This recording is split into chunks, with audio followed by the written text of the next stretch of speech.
तो स्वाकृतैर जायते जंतु स्वाकृतैरैव विंदति। तो अपने कर्म के अनुसार जीव नरकों में जाता है बंधु। नरकों का वर्णन करते हुए एक नरक है तामिश्र नामक नरक।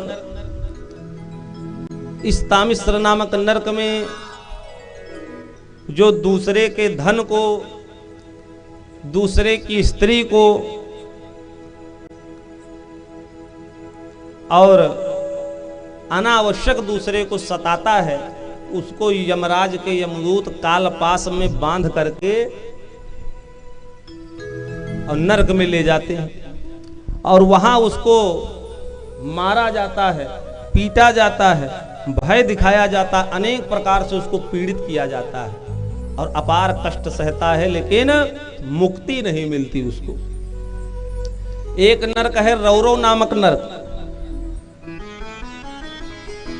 जो अहंकार और अभिमान वश रह करके केवल अपने को ही सर्वस्व मानता है, अपने को ही श्रेष्ठ मानता है, अपने में ही दिन रात मगन रहता है, स्त्री धनादि में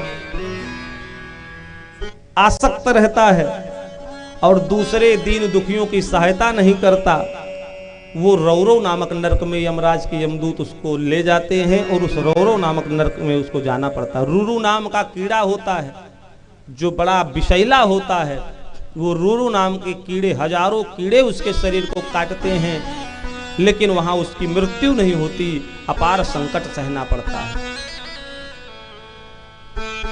एक नरक कुंभीपाक नामक नरक है बंधु, जो क्रूर मनुष्य इस लोक में अपना पेट पालने के लिए जीवित पशु पक्षियों को मारते हैं, उनका वध करते हैं, उनकी हत्या करते हैं।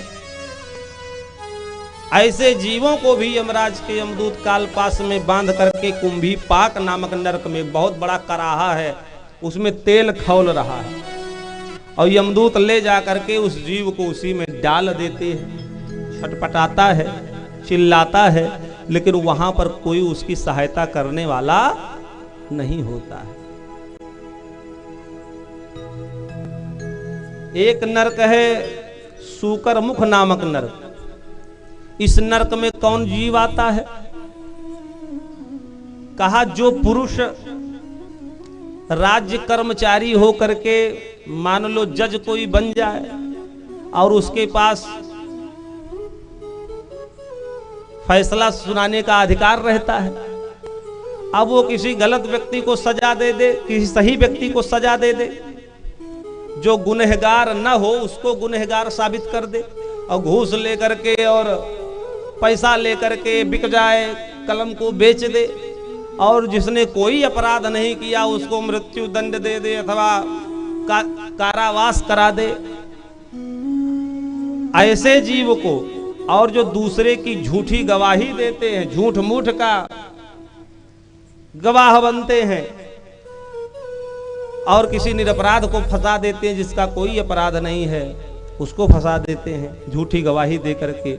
कहा ऐसे जीव को यमराज के यमदूत ले जाते हैं, जैसे कोल्हू में गन्ना पेरा जाता है, ऐसे भागवत में लिखा है, उस जीव को भी वैसे ही कष्ट दिया जाता है। तड़पता है, चिल्लाता है, लेकिन हजारों लाखों वर्ष तक उस नरक में पड़ा रहता है, लेकिन उसकी मुक्ति नहीं होती। कृमि भोज नामक एक नरक है, जो पंच महायज्ञ करते हैं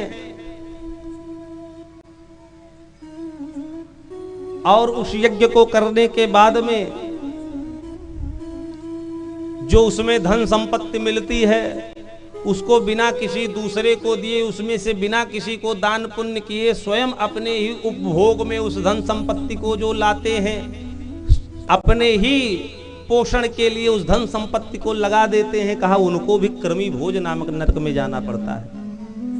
1 लाख योजन लंबा चौड़ा एक कीड़ों का कुंड है, उसी में उसे कीड़ा बन करके रहना पड़ता है और अपने पापों का वहां वो प्रायश्चित करता है। हजारों वर्षों तक उसमें पड़ा पड़ा प्रायश्चित करता है, तब जाकर के कहीं उसकी मुक्ति होती है, दोबारा उसको जन्म प्राप्त होता है। ऐसे बंधुओं एक नरक है बैतरणी। बैतरणी नाम तो आप सबने सुना होगा। बैतरणी भी एक बहुत बड़ा नरक है। अब वो नरक कैसा है, कहा वो एक बहुत बड़ी नदी है। तो उस नदी में पानी नहीं बहता, जल नहीं बहता। जैसे इन नदियों में गंगा यमुना सरजू में जल बह रहा है, उस नदी में जल नहीं है। वो किस चीज की नदी है, कहा रक्त मांस मज्जा हड्डी चर्बी से भरी हुई एक बहुत बड़ी नदी है जिसको बैतरणी कहते हैं। और इस बैतरणी में किसको डाला जाता है, यमराज के यमदूत किसको ले जाते हैं, कहा जो उच्च कुल में जन्म प्राप्त करके श्रेष्ठ कुल में ब्राह्मण क्षत्रिय आदि कुल में जन्म मिल जाए और काम निकृष्ट करते हैं, नीचा काम करते हैं, समाज में उपहास के पात्र बनते हैं, लोग उनको अपशब्द कहते हैं, तो ऐसे जीव को यमराज के यमदूत कोड़ों से मारते हुए और बैतरणी में ले जाते हैं। भगवान ने तुमको इतने श्रेष्ठ कुल में जन्म दिया और इतना गंदा काम कर रहे हो, चलो अब कीड़ा बन करके इसी में पड़े रहो। उस नदी में ऊपर जाता है नीचे जाता है, उसकी मुक्ति नहीं होती, उसी में पड़ा रहता है। तो ये बैतरणी नामक नदी है। एक नरक है बंधुओं प्राण रोधक नामक नरक। इस लोक में जो उच्च कुल में जन्म प्राप्त करके कुत्ता गधा आदि पाल लेते हैं और उसको ही स्नेह करते हैं, उससे ही प्रेम करते हैं। सुबह ब्रह्म मुहूर्त में उठे तो पहले कुत्ते का ही मुंह देखे।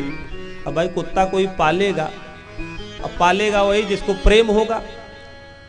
प्रेम करना तो अच्छी बात है। किसी को चोट लग जाए, हमारे शास्त्र कहते हैं किसी जानवर को, चाहे कुत्ता हो चाहे अन्य कोई पशु हो, चोट लग जाए तो उसकी दवाई कराओ, भूख लगी हो उसको भोजन कराओ, उसकी सेवा करो, लेकिन अत्यधिक स्नेह ना करो। शास्त्र ने इसीलिए प्रश्नवाचक चिन्ह लगा दिया, रोक दिया। अगर कुत्ते से अत्यधिक स्नेह करोगे तो जिस समय भजन करना चाहिए उस समय कुत्ते को टहलाने ले जाओगे, जिस समय भगवान का स्मरण करना चाहिए उस समय कुत्ते की सेवा करोगे। और मान लो सेवा करते करते तुम्हारी प्रवृत्ति कुत्ते में ऐसी बन जाए कि अंतिम समय आ जाए, उसी का स्मरण करके संसार छोड़ के जाओ तो अगला जन्म कुत्ते का ही मिल जाएगा, भले कितनों पुण्य काम किए हो। इसीलिए शास्त्र ने बना दिया, सेवा करो, प्रेम करो, भोजन कराओ। शास्त्र कहते घर में भोजन बने तो एक रोटी गाय के लिए, एक रोटी कुत्ते के लिए निकलनी चाहिए। तो शास्त्र ने निंदा नहीं की है, लेकिन जीव के कल्याण के मार्ग को बताया है कि घर से रोटी निकालो, एक कुत्ते को दो चार कुत्ते दरवाजे पे हमेशा पड़े रहेंगे, पालने की जरूरत ही नहीं पड़ेगी और बड़ी वफादारी से रहेंगे। तो प्रेम करो लेकिन अत्यधिक स्नेह न करो बंधुओं, नहीं तो प्राण रोधक नामक नरक में जाना पड़ेगा। पहले लोग